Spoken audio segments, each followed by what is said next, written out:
Assalamualaikum warahmatullahi wabarakatuh. Salam sehat semua. Terima kasih untuk kesempatannya kepada TI Indonesia, kemudian kepada Mas Agus, Mas Afin, kemudian kepada teman-teman yang ada semua di sini. Mungkin nanti dalam sesi materi kita juga bisa lebih berkenalan ya. Sebelumnya singkat tentang saya sekarang ini adalah sebagai salah satu staf pengajar akademisi di Fakultas Hukum Universitas Andalas Padang dan berdomisili di Padang. Bidang kekhususan saya itu adalah hukum pidana dan juga tentang hukum pidana korupsi. Nah, karena kebetulan juga kemarin di awal tahun saya baru menyelesaikan studi S3 dan itu berkaitan tentang keadaan tertentu sebagai dasar pemberat dalam tindak pidana korupsi. Jadi nanti untuk kasus-kasus mungkin kita bisa berdiskusi. Nah, akan tetapi dengan TOR yang diberikan oleh panitia, saya sangat senang bertemu teman-teman semua. Dan materi yang dimintakan kepada saya, kebetulan saya sebagai pemateri pertama ya, dan ini backgroundnya akademisi, saya mencoba dalam yang diminta oleh panitia itu terkait dengan dasar-dasar korupsi. Jadi saya mencoba untuk memberikan paparan secara umum dan sederhana saja supaya juga nanti kita bisa lebih banyak berdiskusi. Jadi ini hanya sebatas pengantar diskusi. Izin saya share screen sebelumnya ya.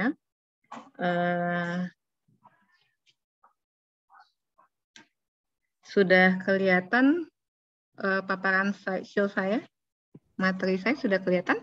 Sudah, Kak. Sudah. Ya, baik. Ini saya mencoba untuk kenapa di tampilan awal itu saya selalu bertanya kepada panitia materi apa yang dimintakan kepada saya, kemudian siapa peserta dalam setiap sesi diskusi, karena ini juga untuk melihatkan arah bagaimana kita penyampaian materi secara sederhana, umum, dan dapat dipahami. Jadi setiap sesi yang saya ikuti, saya sebagai katakanlah untuk penyampai materi narasumber, saya selalu bertanya ini siapa audiens saya. Nah, ini juga saya senang berkenalan dengan teman-teman dari Aceh, dari Kupang, dari Jember. Salam kenal, saya dari Sumatera juga ya, dari Padang. Nah, background yang dimintakan ini dasar-dasar korupsi, maka semoga saja teman-teman dari berbagai lingkup background ataupun keilmuan, tapi kita mencoba untuk menyamakan satu visi dan pemahaman secara umum dan sederhana sebagai bekal teman-teman untuk nanti pemantauan dalam hal ini secara khusus pengadaan barang dan jasa ya. Jadi saya sangat senang dengan gerakan seperti ini, lebih kurang nanti 3 bulan mungkin teman-teman akan banyak mendapatkan materi dan saya fokus pada hari ini terkait dengan dasar-dasar korupsi sebagaimana yang dimintakan oleh panitia.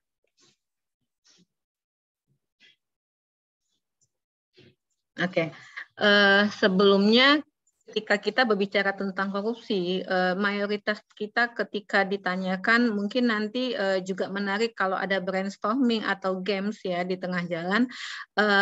Ketika kita bertanya tentang korupsi, maka itu juga apa pendapat teman-teman cukup satu kata untuk menggambarkan korupsi. Nah, kenapa demikian? Karena ketika kita bisa feedback dengan makna korupsi, setidaknya itu kita sudah paham apa itu korupsi. Nah, jadi tidak harus dengan regulasi secara lengkap, tentu nanti itu untuk keilmuannya, tetapi ketika ditanyakan apa itu korupsi, maka kita bisa memahami, oh korupsi itu seperti apa yang teman-teman biasa dengar selama ini. Nah, kalau kita berbicara tentang istilah korupsi itu banyak asalnya karena sebagaimana kita tahu bahwa sebelum ada yang kita kenal dengan istilah korupsi tentu ada bahasa-bahasa asing sebagai pengantar seperti contoh di dalam bahasa Latin itu dikenal dengan istilah corruptio ataupun corruptus. Kemudian di dalam bahasa Inggris, Prancis itu dikenal dengan corruption, korupsi. Kemudian di bahasa Belandanya juga korupsi. Jadi kita mengakomodir bahasa-bahasa sebelum adanya masuk ke Indonesia tataran regulasinya seperti apa. Nah, Dalam istilah yang lain, korupper itu juga berarti korupsi dimaknakan secara istilah itu berupa dusta, buruk, rusak, menggoyahkan, memutah balik, ataupun menyogok. Jadi ini saya biasanya kalau di kelas itu selalu suka brainstorming kepada mahasiswa sebelum masuk materi.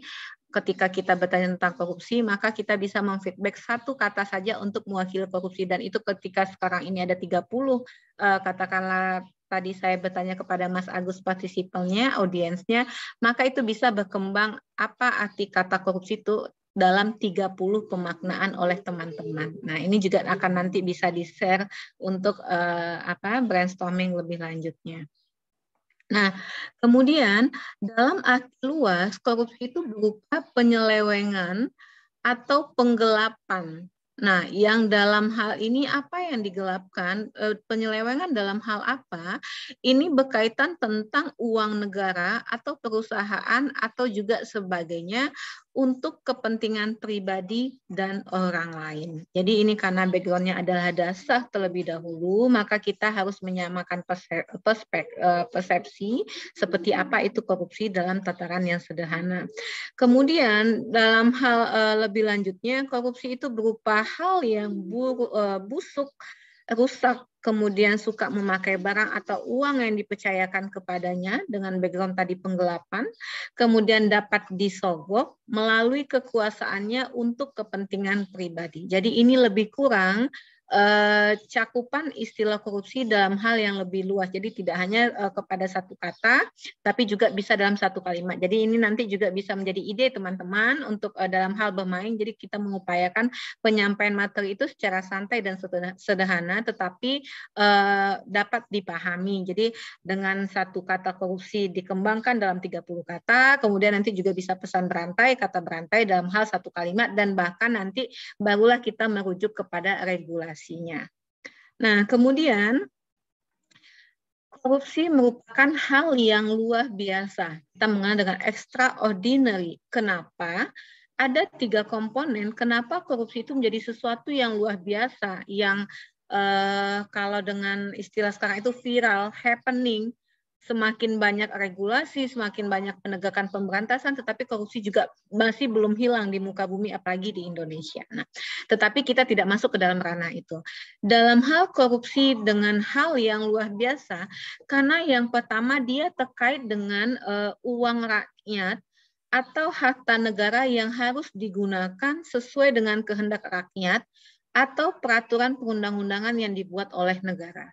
Tadi saya menarik salah satu teman-teman pada saat perkenalan karena motivasinya karena kita sebagai warga negara kita juga membayar pajak, artinya kita juga turut menikmati itu adalah uangnya kita. Nah, kenapa korupsi itu menjadi hal yang kompleks luar biasa? Karena dia menyangkut uang rakyat yang seharusnya dipergunakan untuk kepentingan rakyat atau melalui peraturan perundang-undangan yang dibuat oleh negara. Kita tahu bahwa dalam teori pembentukan negara, kemudian ada konsensus dan kesepakatan, ada pimpinan pemerintahan, dan kemudian ada rakyat. Nah, dalam hal penggunaan itulah yang disalahgunakan.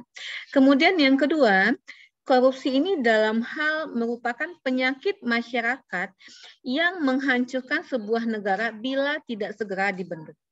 Kenapa dikatakan dia sebagai penyakit masyarakat? Ketika kita berbicara tentang penyakit, misalnya penyakit dalam hal di tubuh, kalau sekarang itu COVID ya, kalau saya kan kita tidak mengatakan COVID itu adalah penyakit, tapi dia pandemi, virus yang mewabah secara umum, dan dia dapat komorbid penyakit penyertanya itu yang akan lebih membahayakan. Nah, kalau kita sakit, tentu kita harus berobat. Ketika kita berobat, tentu akan ditanyakan pertama treatment adalah apa yang dirasakan, kemudian bagaimana treatmentnya, dan bagaimana ke depan pengobatannya. Nah, kenapa dikatakan dia sebagai penyakit? Maka dia harus di-clearkan dulu. Apa yang menyebabkan dikatakan sebagai sebuah penyakit masyarakat? Nah, karena ini secara tanpa kita sadari, itu sektor terdekat bahkan ke tingkat masyarakat pun dia sudah mewabah. Kalau kita namakan virus itu endemi, pandemi, nah kalau yang korupsi ini dia sudah mewabah ke semua sektor lapisan masyarakat. Sehingga jika tidak ada keseriusan dalam pemberantasannya, maka akan ada kehancuran untuk masa depan dari satu negara itu sendiri. Kemudian yang ketiga, korupsi itu melibatkan orang-orang yang seharusnya adalah sebagai panutan masyarakat. Nah, jadi dia dilakukan dengan kewenangannya, tapi dia menyalahgunakan kepentingannya, yang mana dia adalah figur-figur yang dipercayakan oleh masyarakat. Seperti contoh katakan banyak yang terjerat dengan kepala daerah, pemimpin, baik itu dari sektor katakan bupati, wali kota, gubernur, menteri, yang terakhir itu pada saat COVID bansos kemarin ya. Nah, ini adalah orang yang seharusnya mendapatkan mandat dan mandat dan amanat dari rakyat sebagai pemimpin, akan tetapi dia menyalahgunakan kesempatannya yang seharusnya menjadi panutan, tetapi dia justru yang melakukan korupsi. Jadi 3 hal ini yang membuat kenapa korupsi itu menjadi hal yang kompleks. Nah, kalau kita bercerita tentang fenomena korupsi, jadi korupsi itu tidak semata tadi dengan istilah, kemudian itu dalam cakupan luas dan dalam cakupan yang luar biasa, tetapi korupsi ini merupakan pelanggaran atas hak-hak yang mayoritas ataupun minoritas secara umum menyangkut dalam hal hak ekonomi, sosial masyarakat, serta menggoyahkan sendi-sendi kehidupan berbangsa dan bernegara. Jadi tadi dia merupakan uang rakyat, kemudian dilakukan oleh orang-orang tertentu yang dalam hal ini merusak sebagai bentuk dari penyakit masyarakat itu sendiri. Nah, korupsi mempunyai dampak yang luas, sistematis, dan terorganisir. Masif, sistematis, dan terorganisir. Nah, inilah yang menjadi fenomena. Jadi fenomena itu hal yang besar, bisa terlihat secara nyata atau bahkan seperti tumpukan gunung es. Tetapi dia telah mewabah dalam sektor ekonomi, sektor sosial masyarakat, sampai dengan kehidupan berbangsa dan bernegara. Nah, inilah bahaya dari korupsi yang kita rasakan selama ini. Kemudian, kalau kita berbicara tentang meskipun nanti ada di sesi kedua kebutuhan terkait dengan sejarah pemberantasan korupsi, tapi ketika kita berbicara tentang korupsi, maka apa ketentuan yang ada? Untuk yang sekarang itu berlaku Undang-Undang Nomor 31 Tahun 99, Junto Undang-Undang Nomor 20 Tahun 2001. Nah, ini terkait dengan pemberantasan tindak pidana korupsi. Sebentar.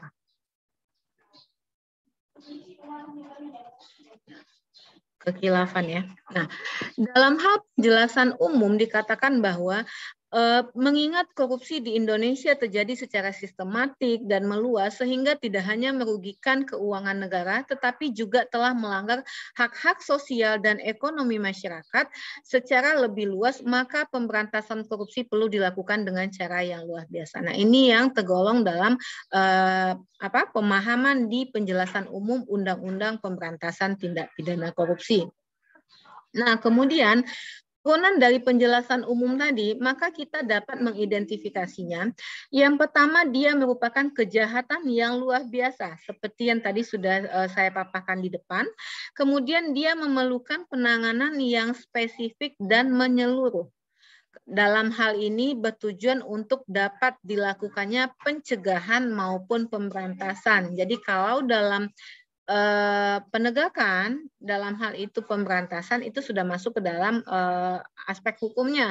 Tetapi kita meminta adalah ada sisi preventif sebelum masuknya sisi represif. Jadi preventif itu pencegahan. Nah, salah satu bentuk pencegahan itu adalah dengan bentuk sosialisasi, seperti yang kita lakukan hari ini juga adanya sekolah pembekalan bagi teman-teman dalam hal pengadaan barang dan jasa nantinya.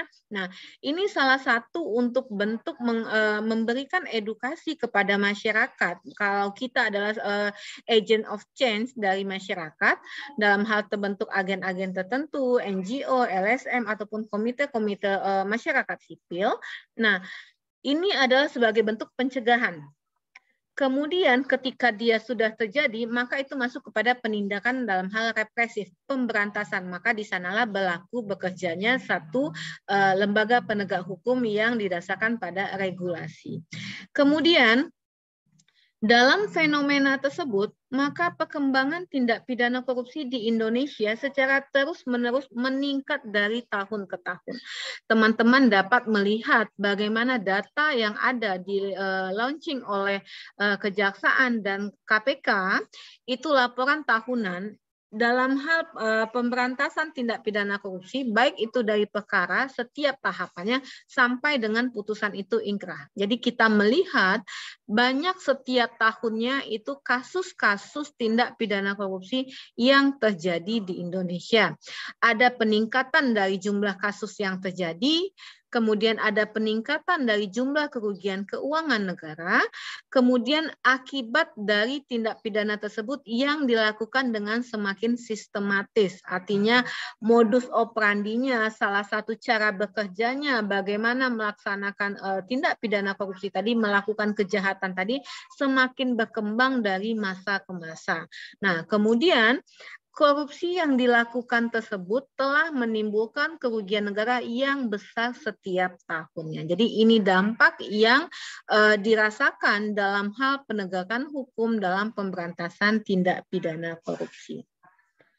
Berikutnya, menurut Hayden, Hema, dan Judson, terkait dengan definisi korupsi, itu terbagi atas 3.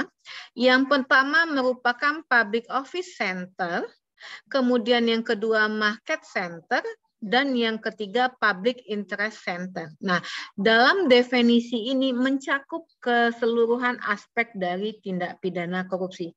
Maka kita lihat satu persatu. Korupsi dalam hal konseptual dalam pandangan public office center ini menekankan pada adanya penyalahgunaan wewenang yang dimiliki oleh pejabat publik yang bekerja di sektor pemerintahan dengan melakukan penyimpangan dari norma-norma yang seharusnya. Jadi titik poinnya di sini adalah sebagai pejabat publik. Karena kewenangan yang dimilikinya pejabat publik yang bekerja di instansi pemerintahan, siokianya sebagai pelayan masyarakat dalam hal menjalankan ASN dalam hal pelayanan publik di sektor pemerintahan, akan tetapi melakukan penyimpangan dalam kewenangan yang dimilikinya dari norma-norma yang seharusnya. Nah, kemudian yang kedua, dalam konsep market center itu cenderung tidak menekankan perlunya norma yang ada, tetapi pada adanya kesempatan untuk memaksimalkan kegunaan yang mungkin bisa dilakukan untuk mencari keuntungan pribadi.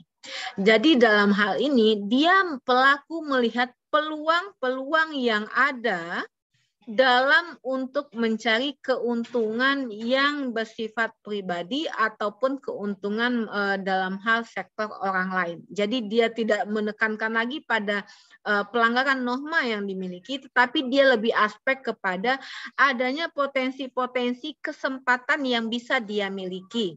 Nah, kemudian yang ketiga, konsep korupsi dalam tataran public interest center, dia menekankan pada definisi korupsi ini tidak saja kepada aturan-aturan yang ada, karena aturan tersebut juga digunakan oleh pejabat publik untuk melakukan korupsi. Nah, jadi ketika ada regulasi pembatasan apa tingkatan perbuatan ataupun peristiwa yang tergolong dalam tindak pidana korupsi berdasarkan undang-undang, tetapi justru pembatasan itu yang digunakan oleh pejabat publik untuk melakukan korupsi. Nah, jadi dalam tataran korupsi itu mempunyai 3 aspek, public office center, kemudian dalam hal market center, dan yang ketiga dalam hal public interest center. Jadi kalau misalnya seperti contoh, public office itu terkait dengan kalau misalnya teman-teman melihat di kita di daerah pun masing-masing ya. Misalnya mulai dari kantor kelurahan itu ada PIN anti suap, anti sogok. Nah, itu padahal mereka sebagai pelayan masyarakat, nah tetapi justru mereka yang menggunakan penyalahgunaan kewenangannya.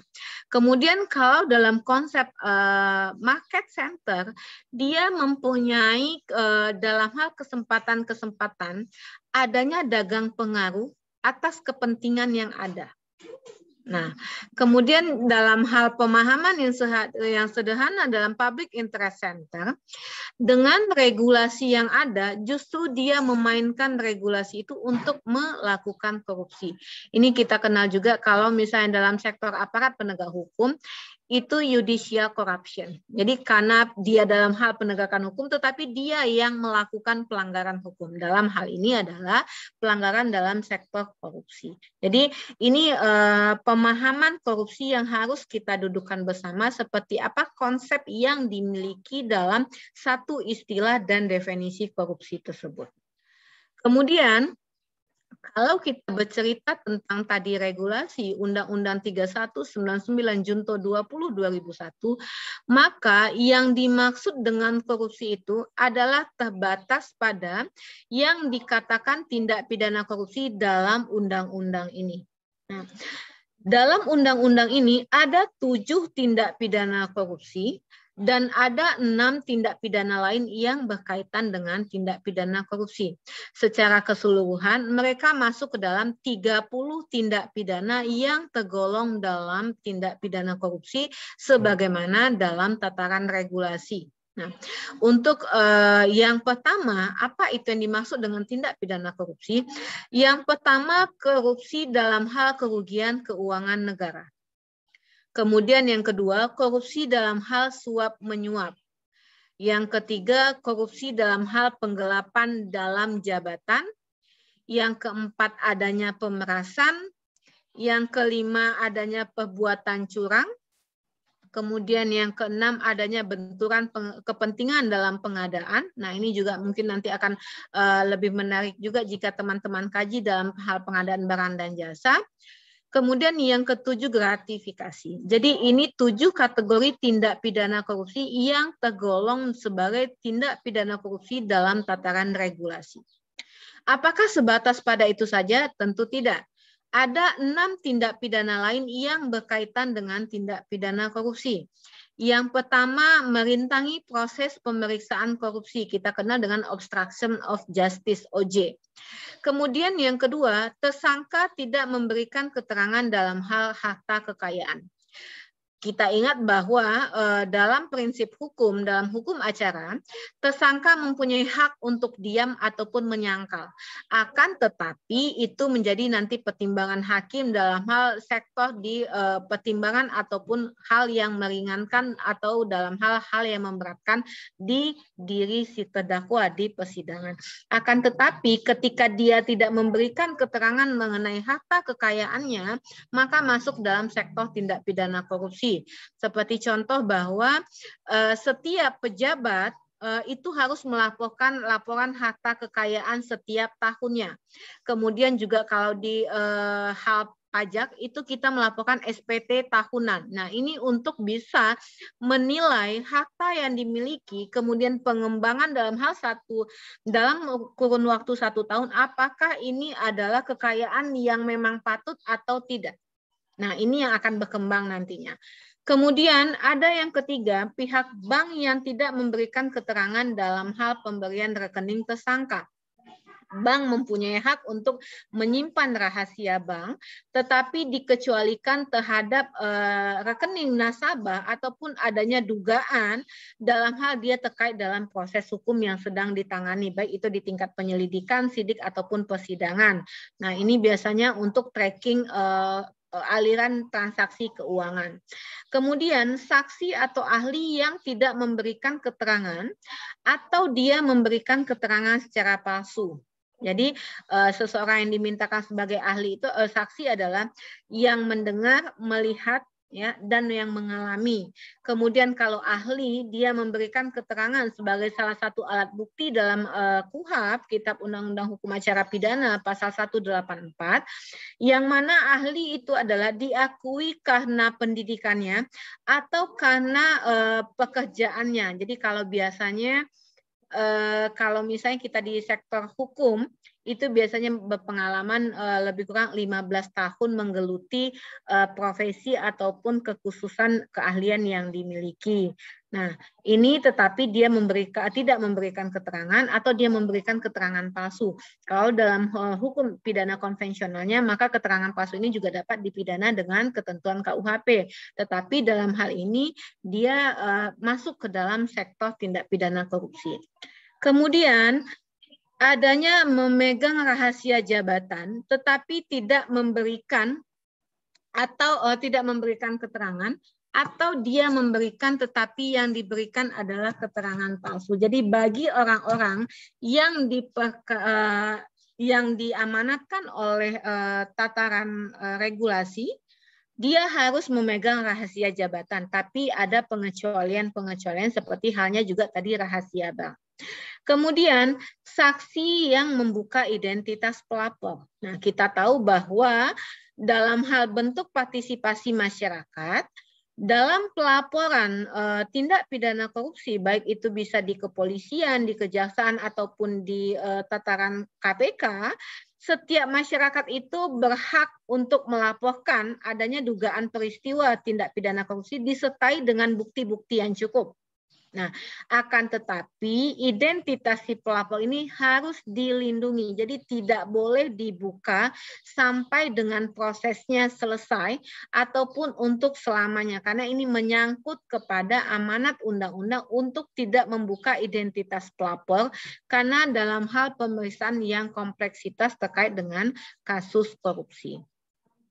Nah, sebenarnya ini juga dalam nanti untuk materi siang ya masuk kepada sejarah pemberantasan korupsi, tapi tidak ada salahnya dalam hal pemberantasan korupsi kita punya lembaga penegak hukumnya, yakni dari kepolisian, kejaksaan, KPK, dan nanti selesainya adalah di pengadilan. Setelah dalam proses sistem peradilan pidananya tentu dia selesai di lembaga pemasyarakatan. Tapi saya tidak mencantumkan di sini, karena dalam hal ini adalah pihak-pihak aparat penegak hukum yang menjalankan perintah undang-undang dalam pemberantasan tindak pidana korupsi. Yang mana yang kita pakai adalah Undang-Undang Nomor 3199 Junto 20 Tahun 2001. Nah, ini juga ancaman sanksi pidana korupsi di Undang-Undang Korupsi, baik itu dalam hal pidana mati dalam keadaan tertentu dikhususkan, kemudian secara umumnya dia adalah pidana penjara, kemudian pidana seumur hidup, adanya pidana pokok denda, kemudian juga terdapat adanya pidana tambahan berupa pidana uang pengganti pasal 18, dan juga akan ada pencabutan hak politik nanti untuk kasus-kasus kasuistis tertentu.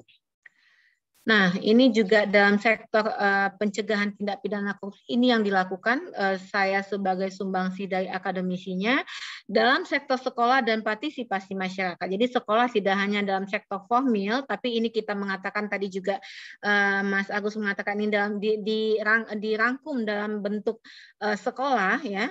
Kemudian dalam beberapa kali pertemuan dan ada kurikulum materinya, maka diharapkan nanti input dan outputnya teman-teman bisa diseragamkan pemahamannya. Nah, yang mana ini untuk membantu penegakan dari budaya hukum itu sendiri.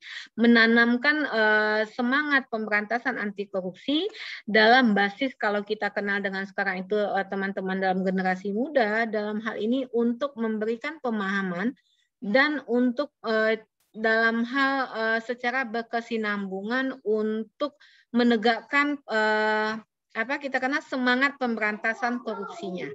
Nah, kemudian dalam ini yang terakhir, pelaksanaan pendidikan anti korupsi merupakan cara untuk mengatasi mentalitas dan sikap-sikap dasar yang mengarah pada tindak pidana korupsi yang curang, kemudian menanamkan sikap-sikap anti korupsi sebelum nantinya generasi muda ini akan tumbuh dan berkembang dalam menghadapi kehidupan bernegara secara lebih luasnya. Mungkin demikian paparan saya, semoga dapat dimaknai dengan keterbatasan waktu dan keilmuan yang dimiliki, membuka ruang untuk teman-teman berdiskusi. Terlebih dan kurang waktu yang diberikan, saya kembalikan lagi kepada panitia. Terima kasih.